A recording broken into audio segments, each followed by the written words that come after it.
সবগুলো বিশ্ববিদ্যালয়ে দলীয় ভিসি প্রভিসি নিয়োগ দেওয়া হয়েছে। তিনি হলেন বিএনপির নির্বাচন পরিচালনা কমিটির সদস্য এবং একজন সোয়েটার ফ্যাক্টরির এমডি। যে কোনো দেশে কেন্দ্রীয় ব্যাংক হলো আর্থিক প্রতিষ্ঠানের নিয়ন্ত্রক সংস্থা। এটি সরকারের ব্যাংক হিসেবে কাজ করে। দক্ষিণ এশিয়ার দেশগুলোর দিকে তাকালে দেখা যায় কেন্দ্রীয় ব্যাংকে প্রিন্সটন বা ক্যালিফোর্নিয়া থেকে পিএইচডি করা উচ্চ ডিগ্রিধারী মানুষজন, অভিজ্ঞতা সম্পন্ন লোকজন নিয়োগ পেয়েছেন।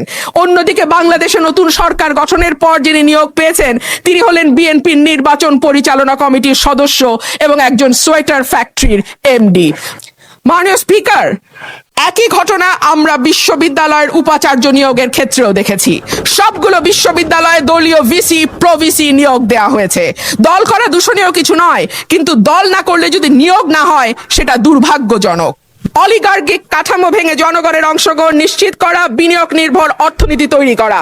আশা করব আগামীতে সালমানের জায়গায় সাইফুর এসে বসবে না।